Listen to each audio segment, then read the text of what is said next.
Bonjour Agathe, merci d'avoir accepté notre invitation. Vous êtes co-porte-parole du collectif Nos Retraites qui vise à décrypter l'information sur la réforme justement des retraites. Vous fournissez des analyses, des vidéos et des visuels explicatifs et vous organisez des formations de débat un peu partout en France. Alors hier c'était la 36e journée de grève, il y a eu encore une grosse mobilisation contre le projet de réforme et ce matin le gouvernement a rendu public l'avant-projet de loi, enfin il l'a envoyé au Conseil d'État et c'est arrivé dans la presse. Alors on est toujours sur une retraite par points bien sûr et l'âge pivot y figure, c'était un peu ce qu'on attendait, tout comme la mention d'une règle d'or qui impose un équilibre du système. Le gouvernement n'a donc pratiquement pas assoupli sa position. Est-ce que ça vous étonne ? Non, c'était parce que pour nous, depuis le départ, l'objectif du gouvernement, c'est de diminuer le niveau des pensions dans les richesses qu'on produit. C'est ce qu'il a dit, on n'ira pas au-delà de 14% du produit intérieur brut alloué à nos retraites. Alors même qu'on sait qu'il va y avoir des besoins en hausse, qu'il va y avoir un nombre de retraités supérieur à l'avenir. Ils sont aujourd'hui 20% de la population, ils seront 27% d'ici à 2050. Donc ça va être une hausse importante du nombre de personnes à prendre en charge. Et ça, le fait de plafonner les ressources allouées aux retraites alors que le nombre de gens augmente, conduit à la baisse automatique du niveau de pension de tout le monde.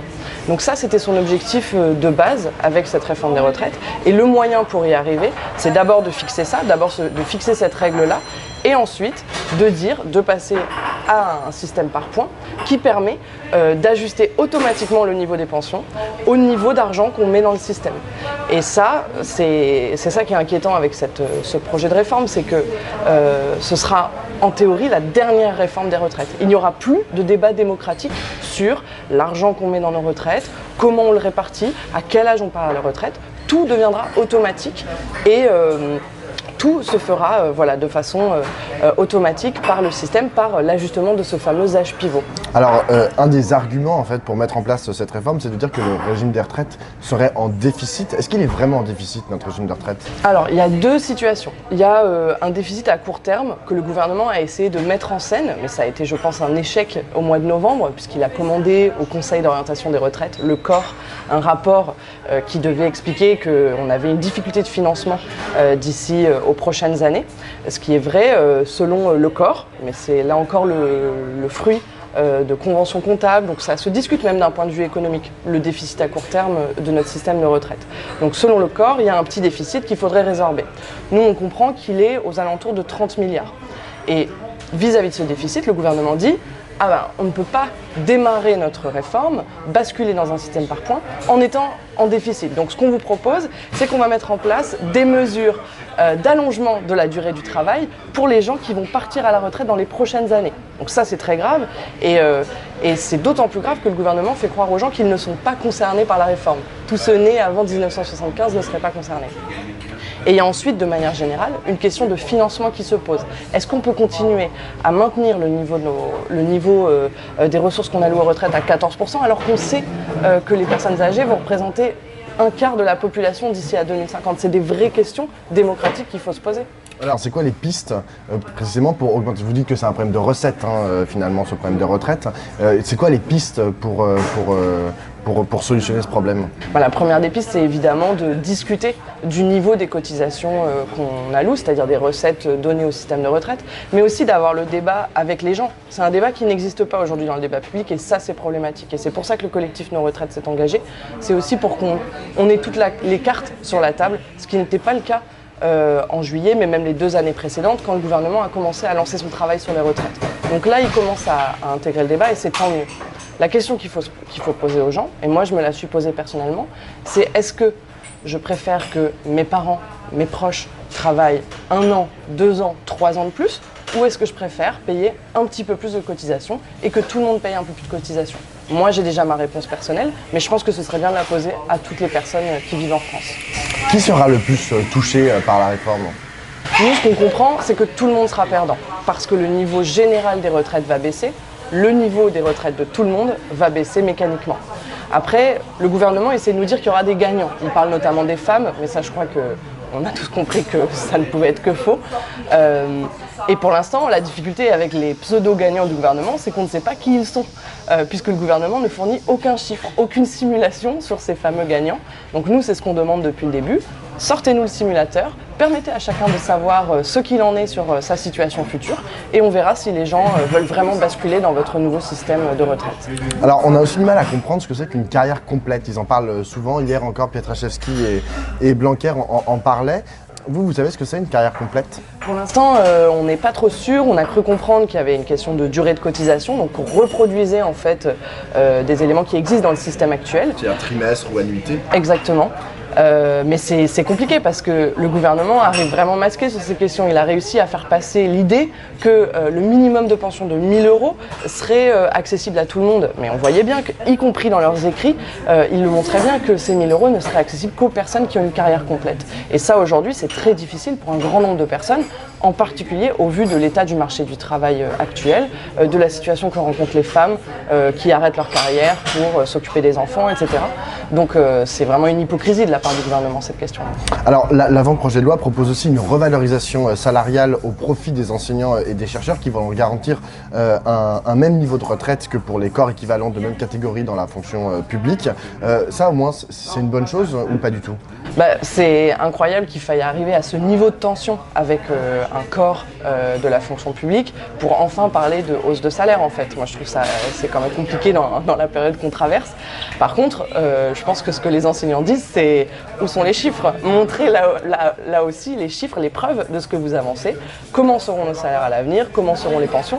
Et je pense que pour l'instant la réponse du gouvernement n'est pas satisfaisante. Qu'est-ce qu'on doit tirer comme leçon des mobilisations actuelles? Est-ce que vous trouvez que les Français sont assez impliqués dans les mobilisations sur la question des retraites? Est-ce que vous pensez que c'est une belle leçon de démocratie finalement qui est en train de se passer? Moi, c'est comme ça que je le vis en tout cas. Nous, on travaille avec le collectif Nos Retraites depuis le printemps 2019 sur cette question. On était très inquiets de la manière dont les débats allaient être tournés dans la population française sur les retraites. On se disait, est-ce que la question va prendre? Est-ce que ça va intéresser les gens? Est-ce que la question des moyens va enfin pouvoir émerger dans le débat public? Et là, ce qu'on voit, c'est que c'est le cas. En fait, la grève, évidemment, est un vecteur incroyable de mobilisation, mais aussi de discussion. Ça permet aux gens de discuter, de se dire comment moi je me positionne par rapport aux grévistes qui se battent pour tout le monde, en fait. Comment moi j'essaye d'apporter ma pierre. Et on voit que beaucoup de gens nous disent comment faire. Alors nous, ce qu'on leur dit, évidemment, c'est faites grève vous aussi, rapprochez-vous des grévistes, demandez-leur comment on fait grève aujourd'hui, comment ça marche, comment on s'organise pour faire la grève. Et puis, on a essayé de donner plein d'outils aux gens pour pouvoir informer leur entourage, des vidéos, on a fait une formation qui dure une demi-heure sur YouTube, on a fait des petites vidéos avec une petite souris qui s'appelle Cerise, qui explique les éléments de la réforme, et puis on a lancé une pétition, je soutiens la grève contre la réforme des retraites, sur change.org, qui permet aux gens de montrer qu'ils soutiennent et d'obtenir des informations régulières sur la mobilisation. Vous diriez qu'il y a un déni de démocratie de la part du gouvernement? Sur cette question, clairement. Depuis le départ, nous, on a vu le rideau de fumée qu'ils essayaient de mettre autour de cette réforme des retraites. Alors ils ont lancé leur grand débat, mais qui n'est évidemment pas un grand débat. Comment est-ce qu'on peut débattre quand on n'a pas toutes les cartes sur la table, et notamment la question du financement? Comment on peut débattre quand on n'a pas les simulations et l'idée de ce qui va nous arriver à l'avenir? C'est pas ça un démocratique. Et par ailleurs, il y a un problème aussi avec la façon dont le débat est posé dans les médias. C'est un débat qui est malheureusement technicisant, beaucoup trop technique, ce qui fait que les gens se sentent coupés souvent du débat. Nous, ce qu'ils nous disent avant d'entrer dans nos formations, c'est « moi, je ne comprends rien », et ils ont raison. Qui comprend quoi que ce soit à valeur du point, âge pivot? C'est des questions compliquées, alors que les questions que les gens se posent, c'est à quel âge pourrais-je partir à la retraite et avec quel niveau de retraite? Et aujourd'hui, ils n'ont pas la réponse. C'est bien la preuve qu'il y a un problème de débat démocratique. Alors j'ai une dernière question, Agathe. Est-ce que vous ne craignez pas que les raisons profondes de la mobilisation des Français actuellement soient avant tout très individualistes, que ce ne soit pas tant pour ce que cette réforme va changer systémiquement dans la société et pour la France, mais parce que tout bêtement chacun va y perdre et que voilà, personne ne le veut? Moi, ce que je vois, c'est que les gens, alors évidemment, s'intéressent sur ce qui va leur arriver à l'avenir, mais aussi se questionnent sur le système que ça représente autour d'eux.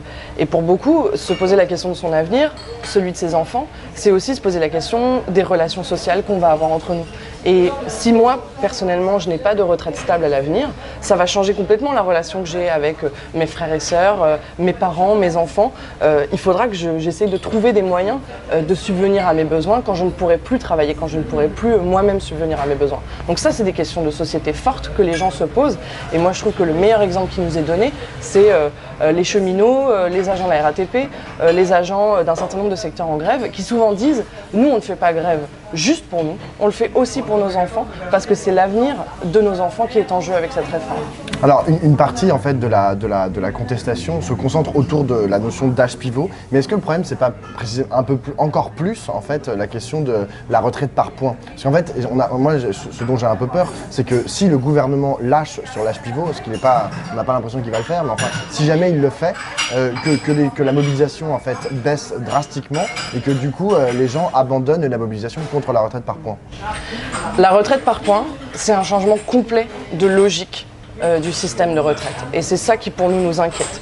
Au-delà de la question, il y a la question du financement, évidemment, mais la retraite par points est un moyen pour faire baisser le niveau des retraites. La retraite par points consiste à nous faire passer d'un système à prestation définie. Ça veut dire que je sais quelle est la prestation dont je vais bénéficier quand je passerai à la retraite, et quelque chose de sécurisant. Je sais que je vais maintenir mon niveau de vie, et c'est l'objectif de notre système de retraite actuel. Il a ses défauts et il faut probablement le changer, mais il permet aux gens d'être sécurisés sur leur avenir à la retraite. Le système de retraite par points, c'est un système à cotisation définie. Je sais combien je cotise, mais je ne sais pas combien je toucherai une fois passé à la retraite. Et cela peut varier selon, les critères que sont donnés par le gouvernement, c'est l'espérance de vie d'une génération. Donc c'est très cynique, mais c'est l'argent qu'il va falloir vous donner parce que vous allez vivre longtemps ou pas. Mais c'est aussi l'argent qu'on met dans le système à la base qui déterminera le niveau des pensions à la suite. Merci beaucoup Agathe. De rien. Merci à vous.